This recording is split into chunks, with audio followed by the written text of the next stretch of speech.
vous parler de quelque chose qui me tient énormément à cœur. Alors, je m'excuse, je prends encore 5-6 minutes. Ceux qui veulent retourner à la cuisine pour préparer Shabbat, il n'y a pas de problème.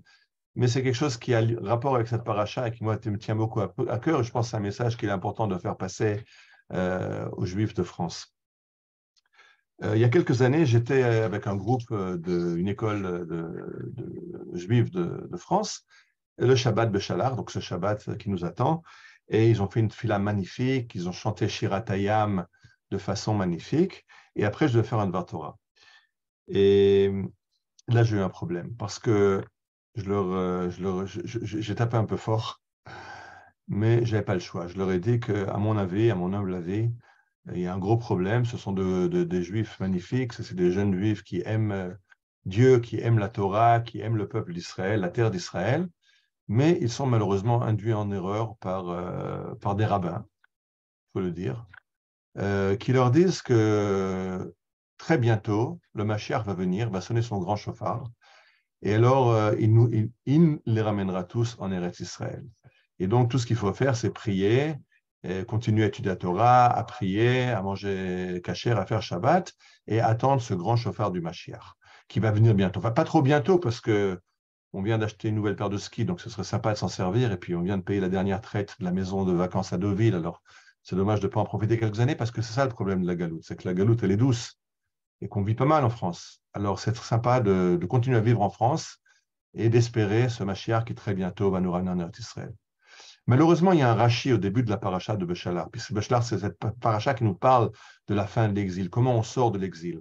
Et on le lit chaque année, c'est parce que cette sortie d'exil d'Égypte est un modèle pour la sortie des exils ultérieurs. Pas tout va être dans le même modèle. Chachamim nous ont expliqué qu'il y a des différences entre la sortie de l'exil, du dernier exil, et la sortie d'Égypte. Mais il y a aussi des constantes. Et c'est pour ça qu'il faut comprendre la sortie d'Égypte. Et dans cette paracha de Béchalar, tout au début, le texte nous dit Vachamushim alu bnei Israël mimitzraim, ce qui se traduit en français que les bnei Israël sont sortis équipés. Ils étaient équipés ils ont pris des provisions, ils ont pris de l'équipement, ils ont pris des armes, ça Rachid nous le dit. Ils sont sortis en sachant qu'ils sortaient, ils ont pris tout ce qu'ils ont besoin dans le désert pour la route. Mais Rachid nous propose une deuxième lecture, une lecture midrashique, donc pas la lecture pshat littérale qui dit qu'ils sont partis équipés. La lecture du midrash, Rachid nous dit Vachamushim Echad Mechomesh, 1 sur 5 sont sortis, et 4/5 sont restés en Égypte. Donc nous, on a toujours compris que Moshe arrive, il dit c'est bon, on sort d'Égypte, tous les Juifs disent ah génial, on s'en va, ils font leur bagage et ils suivent Moshe. Et le Midrash, et Rachid nous le ramène, nous dit non. Il y a eu en Égypte 4/5 du peuple qui n'a pas voulu sortir d'Égypte. Et ceux qui n'ont pas voulu sortir, ben, ils sont restés, ils sont morts là-bas. C'est-à-dire que le Mashiach, quand il vient pas pour forcer les Juifs à sortir. Il vient pour proposer une fin d'exil. Ceux qui répondent à l'appel et qui suivent le Mashiach, eh ben, ils sortent de l'exil et ils continuent la suite du programme en Israël. Ceux qui ne se joignent pas, ben, ils disparaissent dans les terres d'exil. Et malheureusement, j'ai une nouvelle à annoncer aux Juifs de France.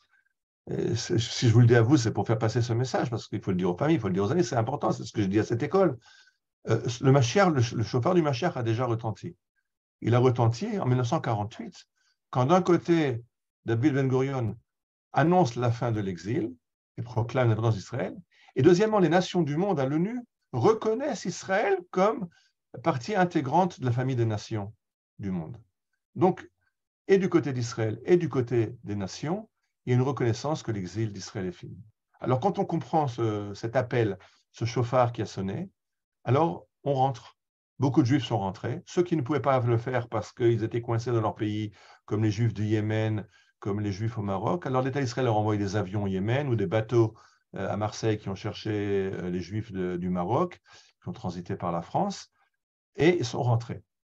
Ceux qui décident que ce n'est pas pour eux et qui sont bien là où ils sont, ben malheureusement, ce que nous dit Rachid, c'est qu'ils ne feront pas partie de l'aventure et ils resteront dans cet exil où ils sont. Alors, j'ai dit, ces jeunes juifs français avec moi qui ont chanté si joliment, si magnifiquement cette Shirat Hayam, ce cantique où Israël remercie Dieu de la sortie d'Égypte. Alors, on peut le chanter. Mais on a une nouvelle version, on a une version modifiée qui est la version moderne de cette Shirat Hayam, et c'est le Hallel qu'on chante à Yom Ha'atzmaut. Et c'est magnifique parce que les Juifs de France, depuis une dizaine d'années, le chantent au Kotel, sous la direction du Rav Cherki et d'autres rabbins francophones, à Jérusalem, Shirat Hayam à Jérusalem Yom Ha'atzmaut, et on vous invite tous à vous joindre à ce mouvement magnifique.